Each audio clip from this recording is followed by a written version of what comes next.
اگلے چند ماہ جو اس نے امریکہ میں گزارے تھے وہ اس کی زندگی کے مشکل ترین دن تھے۔ وہ اس سے پہلے بھی کئی بار سیر و تفریح کے لیے اپنی فیملی کے ساتھ اور ان کے بغیر امریکہ اور یورپ جاتا رہا تھا، مگر اس بار جس طریقے سے سکندر نے اسے امریکہ بھجوایا تھا، اس نے جہاں ایک طرف اسے مشتعل کیا تو دوسری طرف اس کے لیے بہت سے دوسرے پرابلم بھی پیدا کر دیے تھے۔ اس کے جو دوست اسے اے لیول کے بعد امریکہ آ گئے تھے، وہ امریکہ کی مختلف یونیورسٹی میں پڑھ رہے تھے، وہ کسی ایک اسٹیٹ میں نہیں تھے۔ کچھ یہی حال اس کے رشتہ داروں اور کزن کا تھا، خود اس کے اپنے بہن بھائی بھی ایک جگہ پر نہیں تھے۔ وہ اپنی فیملی سے اتنا اٹیچ نہیں تھا کہ ان کی کمی محسوس کرتا یا ہوم سکنس کا شکار ہوتا۔ یہ صرف اس طرح اچانک وہاں بھجوائے جانے کا نتیجہ تھا کہ وہ اسی طرح اضطراب کا شکار ہو رہا تھا۔ کامران سارا دن یونیورسٹی میں ہوتا اور اگر وہ گھر آتا بھی تو اپنی اسٹڈیز میں مصروف ہو جاتا۔ اس کے ایگزام قریب تھے جبکہ سالار سارا دن یا تو اپارٹمنٹ میں بیٹھا فلمیں دیکھتا رہتا یا پھر چینل گھمانے میں مصروف رہتا، اور جب وہ ان دونوں کاموں سے بیزار ہو جاتا تو آوارہ گردی کے لیے نکل جاتا۔ اس نے وہاں اپنے قیام کے دوران نیو یارک میں اس علاقے کا چپا چپا چھان مارا تھا جہاں کامران رہ رہا تھا۔ وہاں کوئی نائٹ کلب، ڈسکو، پب، بار، تھیٹر، سینما یا میوزیم، آرٹ گیلری ایسی نہیں تھی جہاں وہ نہ گیا ہو۔ اس کا اکیڈمک ریکارڈ ایسا تھا کہ جن 3 یونیورسٹیوں میں اس نے اپلائی کیا تھا، ان تینوں میں رزلٹ آنے سے پہلے ہی اس کی ایڈمیشن کی درخواستیں قبول کی جا چکی تھی۔ وہ تینوں یونیورسٹی ایسی تھیں جن میں سے اس کے دور یا قریب کا کوئی رشتہ دار نہیں تھا، اور یہ اس نے جان بوجھ کر کیا تھا۔ وہ جانتا تھا کہ سکندر عثمان اپنی پوری کوشش کریں گے کہ اسے کسی ایسی یونیورسٹی میں ایڈمٹ کروائیں جہاں اس کے بہن بھائیوں میں سے نہیں تو کم از کم اس کے رشتہ داروں میں سے کوئی ضرور موجود ہو، تاکہ وہ اس کے بارے میں معلومات حاصل کرتے رہیں۔ سالار کی جگہ ان کا کوئی دوسرا بیٹا کسی یونیورسٹی میں ایڈمیشن حاصل کرنے میں کامیاب ہوتا تو سکندر عثمان فخر میں مبتلا ہوتے اور اس چیز کو اپنی پوری فیملی کے لیے اعزاز سمجھتے، مگر یہاں وہ اس خوف میں مبتلا ہو گئے تھے کہ وہ سالار پر نظریں کیسے رکھ سکیں گے۔ سالار نے ان یونیورسٹیوں میں یالے کو چنا تھا، اور اس کی وجہ یہ تھی کہ نہ صرف یالے میں ان کا کوئی شناسا اور واقف کار نہیں تھا، بلکہ نیو ہیون میں سکندر عثمان کا کوئی رشتہ دار اور دوست نہیں تھا۔ رزلٹ آنے کے بعد اسے یونیورسٹی سے میرٹ اسکالرشپ بھی مل گیا تھا۔ اپنے باقی بھائیوں کے برعکس اس نے ضد کر کے ہاسٹل میں رہنے کی بجائے ایک اپارٹمنٹ کرائے پر لے لیا تھا۔ سکندر عثمان اسے اپارٹمنٹ میں رکھنے کے لیے تیار نہیں تھے، مگر اسکالرشپ ملنے کی وجہ سے اس کے پاس اتنی رقم آ گئی تھی کہ وہ خود ہی کوئی اپارٹمنٹ لے لیتا، کیونکہ یونیورسٹی کے اخراجات کے لیے سکندر اس کے اکاؤنٹ میں پہلے ہی ایک لمبی چوڑی رقم جمع کروا چکے تھے۔ حالانکہ ان کا سب سے چھوٹا بیٹا بھی اسکالرشپ لے رہا تھا، مگر سالار سکندر کو اللہ تعالیٰ نے خاص طور پر ان سے ہر وہ کام اور مطالبہ کرنے کے لیے بنایا تھا جو اس سے پہلے کسی نے نہ کیا۔ وہ زمین پر خاص طور پر انہیں تنگ کرنے کے لیے بھیجا گیا تھا۔ جس چیز کو ان کے دوسرے بچے مشرق کہتے وہ اسے مغرب کہتا، جسے دوسرے زمین قرار دیتے وہ اس کے سمان ہونے پر دلائل دینا شروع کر دیتا۔ وہ اس کی باتوں اور حرکتوں اور ضد زیادہ سے زیادہ اپنا بلڈ پریشر اور کولیسٹرول لیول ہائی کر سکتے تھے اور کچھ نہیں۔ نیو ہیون جانے سے پہلے سکندر اور طیبہ اس کے لیے خاص طور پر پاکستان سے امریکہ آئے تھے۔ وہ کئی دن تک اسے سمجھاتے رہے تھے، جنہیں وہ اطمینان سے ایک کان سے سن کر دوسرے کان سے نکالتا رہا تھا۔ وہ کئی سالوں سے نصیحتیں سننے کا عادی تھا، اور عملی طور پر وہ نصیحتیں اب اس پر قطعاً کوئی اثر نہیں کرتی تھی۔ دوسری طرف سکندر اور طیبہ واپس پاکستان جاتے ہوئے بے حد فکر مند بلکہ کسی حد تک خوف زدہ بھی تھے۔ وہ یالے سے فنانس میں MBA کرنے آیا تھا اور اس نے وہاں آنے کے چند ہفتوں کے اندر ہی اپنی غیر معمولی صلاحیتوں کو ظاہر کرنا شروع کر دیا۔ پاکستان میں جن اداروں میں وہ پڑھتا رہا تھا اگرچہ وہ بہت اچھے تھے مگر وہاں تعلیم اس کے لیے کیک واک تھی۔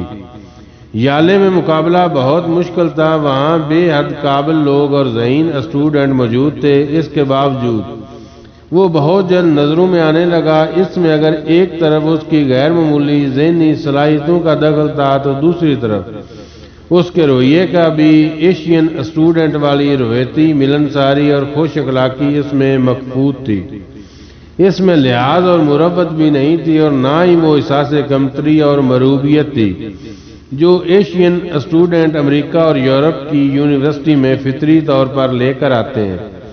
اس نے بچپن ہی سے بہترین اداروں میں پڑھا تھا، ایسے ادارے جہاں پڑھانے والے زیادہ تر غیر ملکی تھے، اور وہ اچھی طرح جانتا تھا کہ وہ بھی کوئی علم کے بہتے ہوئے سرچشمے نہیں ہوتے۔ وہ یہ بھی جانتا تھا کہ یالے نے اسے اسکالرشپ دے کر اس پر کوئی احسان نہیں کیا۔ وہ اگر باقی دونوں یونیورسٹی میں کسی کا انتخاب کرتا تو اسکالرشپ اسے وہاں سے بھی مل جاتا، اور اگر ایسا نہ بھی ہوتا تب بھی اسے یہ معلوم تھا کہ اس کے ماں باپ کے پاس اتنا پیسہ تھا کہ وہ جہاں چاہتا ایڈمیشن لے سکتا تھا۔ اگر اپنے فیملی بیک گراؤنڈ، اسٹیٹس اور قابلیت کا زوم نہ ہوتا تب بھی سالار سکندر اس قدر تلخ اور الگ تلخ قسم کا نیچر رکھتا تھا کہ وہ کسی کو اپنی خوش اخلاقی کے جھوٹے مظاہرے سے متاثر نہیں کر سکتا تھا۔ رہی صحیح کسر اس کے IQ لیول نے پوری کر دی تھی۔ شروع کے چند ہفتوں میں ہی اس نے اپنے پروفیسر اور کلاس فیلو کی توجہ اپنی طرف مقبول کرا لی تھی، اور یہ بھی پہلی بار نہیں ہوا تھا۔ وہ بچپن سے تعلیمی اداروں میں اسی قسم کی توجہ حاصل کیا کرتا تھا۔ وہ ایسا اسٹوڈنٹ نہیں تھا جو فضول باتوں پر بحث برائے بحث کرتا۔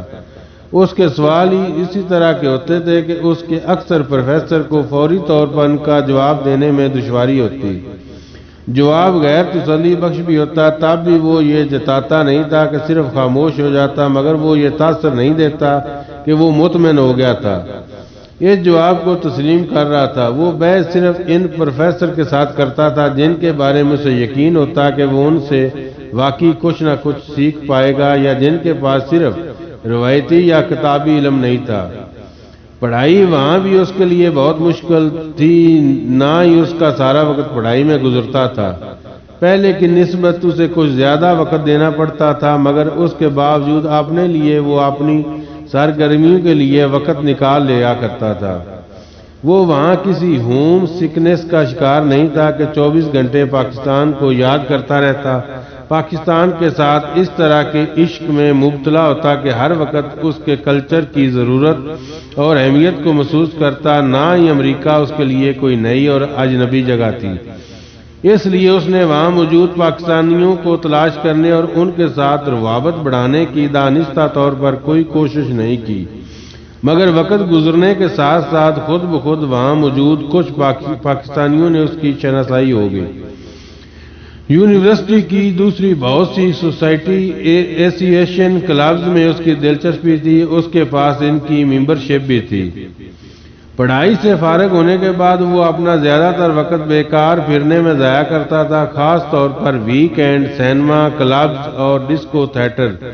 اس کی زندگی انہیں چاروں کے درمیان تقسیم شدہ تھی۔ ہر فلم، ہر نیا سٹیج پلے، ہر نیا کنسرٹ اور کوئی بھی نئی انسٹرومنٹل پرفارمنس وہ نہیں چھوڑتا، یا پھر ہر نیا چھوٹا بڑا ریسٹورنٹ، مہنگے سے مہنگا اور سستے سے سستا، اسے ہر ایک کے بارے میں مکمل معلومات تھی، اور اس سب کے درمیان وہ ایڈونچر اس کے ذہن میں اب تک تھا جس کی وجہ سے وہ امریکہ میں موجود تھا۔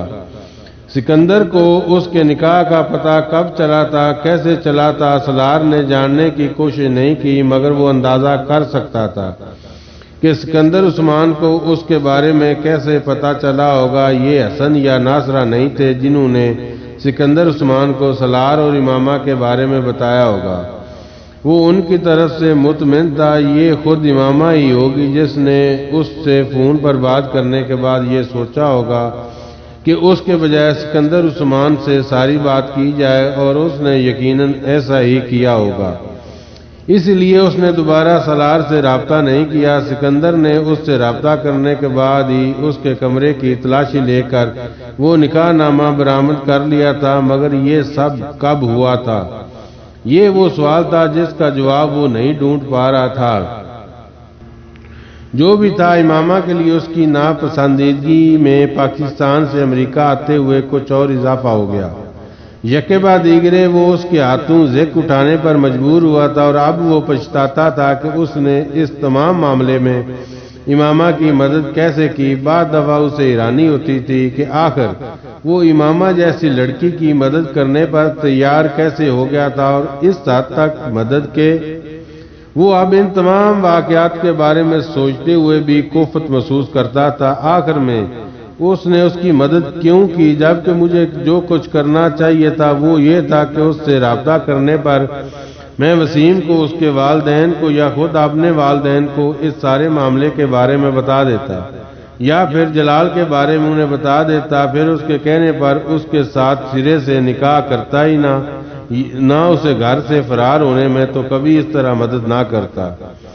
بعض دفعہ اسے لگتا جیسے وہ کسی چھوٹے بچے کی طرح اس کے ہاتھوں میں استعمال ہوا تھا۔ اتنی فرما برداری، اتنی تابع داری آخر کیوں؟ جبکہ وہ اس کے ساتھ کوئی تعلق یا واسطہ نہیں رکھتی تھی، اور وہ کسی طرح سے بھی اس کی مدد کرنے پر مجبور نہیں تھا۔ اب وہ اسے سب کچھ ایک ایڈونچر سے زیادہ حماقت لگتا۔ وہ کسی سائیکالوجسٹ کی طرح امامہ کے بارے میں اپنے رویے کا تجزیہ کرتا اور مطمئن ہو جاتا۔ جوں جوں وقت گزرتا جائے گا وہ مکمل طور پر میرے ذہن سے نکل جائے گی، نہ بھی نکلی تب بھی مجھے کیا فرق پڑتا، وہ سوچتا۔ وقت گزرنے کے ساتھ یہاں اس کے حلقہ احباب میں اضافہ ہونے لگا، اور اسی حلقہ احباب میں ایک نام سعد کا تھا۔ اس کا تعلق کراچی سے تھا۔ سالار کی طرح وہ بھی امیر کبیر گھرانے سے تعلق رکھتا تھا، مگر سالار کے برعکس اس کا گھرانہ خاصا مذہبی تھا۔ یہ سالار کا اندازہ تھا۔ سعد کی حصے مزاح بہت اچھی تھی، اور وہ بہت ہینڈسم بھی تھا۔ نیو ہیون میں ایک امریکی دوست کے توسط سے اس کی ملاقات سعد سے ہوئی۔ اس کی طرف سے دوستی میں پہل کرنے والا سعد ہی تھا۔ سالار نے اس دوستی کو قبول کرنے میں قدرے تعامل کیا، کیونکہ اسے یوں لگتا تھا جیسے سعد اس کے درمیان کچھ بھی مشترک نہیں ہے۔ سعد وہاں سے ایم فل کر رہا تھا، اور سالار کے برعکس وہ پڑھائی کے ساتھ جاب بھی کرتا تھا۔ اس کا حلیہ اس کی مذہب سے جذباتی وابستگی بتانے کے لیے کافی تھا۔ اس نے داڑھی رکھی ہوئی تھی، اور مذہب کے بارے میں اس کا علم بہت زیادہ تھا۔ سالار نے زندگی میں پہلی بار کسی ایسے شخص سے دوستی کی جو مذہبی تھا۔ سعد 5 وقت کی نماز پڑھتا اور دوسروں کو بھی اس کے لیے کہتا رہتا۔ وہ مختلف آرگنائزیشن اور کلبز میں بھی ایکٹر تھا۔ سالار کے برعکس امریکہ میں اس کا کوئی قریبی رشتہ دار نہیں تھا، صرف ایک دور کے چچا تھے جو کسی دوسری اسٹیٹ میں رہتے تھے۔ شاید اسی لیے اپنی تنہائی کو دور کرنے کے لیے وہ بہت زیادہ سوشل تھا۔ سالار کے برعکس وہ اپنے بہن بھائیوں میں سب سے چھوٹا تھا، اور شاید یہ لاڈ پیار ہی تھا جس نے اس کے والدین کو اسے اتنی دور تعلیم کے لیے بھیج دیا تھا، ورنہ اس کے باقی دونوں بھائی سعد کے والد کے ساتھ گریجویشن کے بعد بزنس میں شریک ہو گئے تھے۔ وہ بھی ایک اپارٹمنٹ کرائے پر لے کر رہتا تھا، مگر اس کے ساتھ اس اپارٹمنٹ میں 4 اور لوگ بھی رہتے تھے۔ ان 4 میں سے 2 عرب اور 1 بنگلہ دیشی کے علاوہ ایک اور پاکستانی تھا۔ وہ تمام اسٹوڈنٹ تھے۔ سعد پہلی ملاقات میں سالار سے بہت بے تکلف ہو گیا تھا۔ سالار کے امریکی دوست جیف نے جب سعد کو سالار کی اکیڈمک کامیابیوں کے بارے میں بتایا تو ہر ایک کی طرح سعد بھی متاثر ہوئے بغیر نہیں رہ سکا۔ سالار کو سعد کا چہرہ دیکھ کر اور خاص طور پر اس کی داڑھی دیکھ کر ہمیشہ جلال کا خیال آتا تھا۔ داڑھی کی وجہ سے وہ دونوں میں عجیب سی مماثلت اور مشابہت نظر آتی۔ کئی بار دوسرے دوستوں کے علاوہ سعد بھی ویک اینڈ پر اس کے ساتھ ہوتا تھا۔ تم مسلمان ہو لیکن مذہب کی سرے سے پابندی نہیں کرتے، سعد نے ایک دفعہ سلار سے کہا تھا، اور تم ضرورت سے زیادہ مذہبی ہو، سلار نے جواباً کہا، کیا مطلب؟ مطلب یہ کہ جس طرح تم 5 وقت کی نمازیں پڑھتے رہتے ہو، ہر وقت اسلام کی بات کرتے رہتے ہو، یہ کچھ اوور ایکٹنگ ٹائپ چیز ہو جاتی ہے۔ سلار نے بڑی صاف گوئی کے ساتھ کہا، تم تھکتے نہیں ہو ہر وقت نمازیں پڑھ کر؟ یہ فرض ہے، اللہ کی طرف سے ہمیں حکم دیا گیا ہے کہ ہم اس کی عبادت کریں اور اسے ہر وقت یاد رکھیں۔ سعد نے زور دیتے ہوئے کہا۔ سلار نے ایک جمائی لی، تم بھی عبادت کیا کرو، آخر تم بھی مسلمان ہو۔ سعد نے اس سے کہا، میں نہیں جانتا، اور عبادت نہ کرنے سے کیا میں مسلمان نہیں رہوں گا؟ اس نے کچھ تیکھے لہجے میں سعد سے کہا، صرف نام کا مسلمان بن کر زندگی گزارنا چاہتے ہو تم؟ سعد پلیز اس قسم کے فضول ٹاپک پر بات مت کرو، میں جانتا ہوں تمہیں مذہب میں دلچسپی ہے، مگر مجھے نہیں، بہتر ہے ہم ایک دوسرے کی رائے اور جذبات کا خیال رکھیں اور ایک دوسرے پر کچھ ٹھوسنے کی کوشش نہ کریں۔ جیسے میں نے تم سے یہ نہیں کہہ رہا کہ تم نماز چھوڑ دو، اس طرح تم بھی مجھ سے یہ نہ کہو کہ میں نماز پڑھوں۔ سلار نے انتہائی صاف گوئی سے کہا تو سعد خاموش ہو گیا۔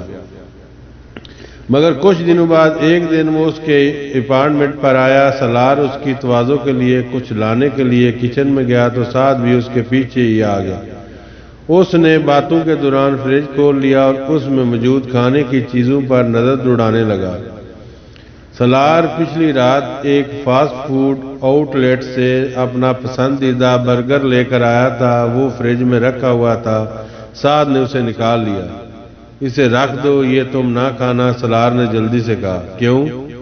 سعد نے مائکرو ویو کی طرف جاتے ہوئے پوچھا۔ اس میں پورک، سور کا گوشت ہے، سلار نے لاپرواہی سے کہا۔ مذاق مت کرو، سعد ٹھٹک گیا۔ اس میں مذاق والی کون سی بات ہے؟ سلار نے حیرانی سے اسے دیکھا۔ سعد نے جیسے پھینکنے والے انداز میں پلیٹ شیلف میں رکھ دی۔ تم سور کا گوشت کھاتے ہو؟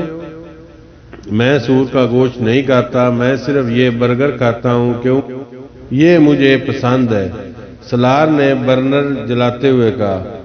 تم جانتے ہو یہ حرام ہے اسلام میں؟ ہاں، اور پھر بھی؟ اب تو پھر بھی وہی تبلیغی وعظ شروع مت کرنا۔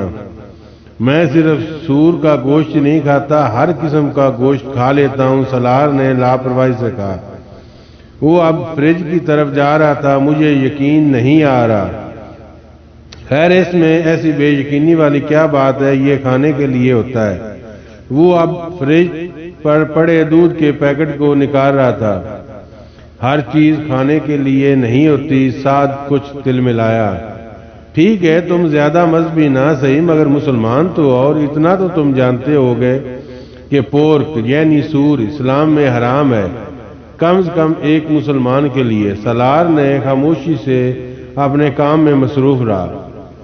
میرے لیے کچھ مت بنانا، میں نہیں کہوں گا۔ سعد ایک دم کچن سے نکل گیا۔ کیوں؟ سلار نے مڑ کر اسے دیکھا۔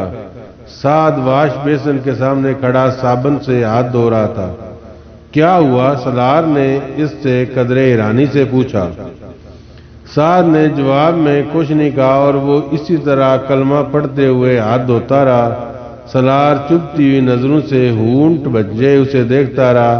ہاتھ دھونے کے بعد اس نے سلار سے کہا، میں تو اس فریج میں رکھی ہوئی کوئی چیز نہیں کھا سکتا، بلکہ تمہارے برتنوں میں بھی نہیں کھا سکتا۔ اگر تم یہ برگر کھا لیتے ہو تو اور بھی کیا کچھ نہیں کھا لیتے ہوگے۔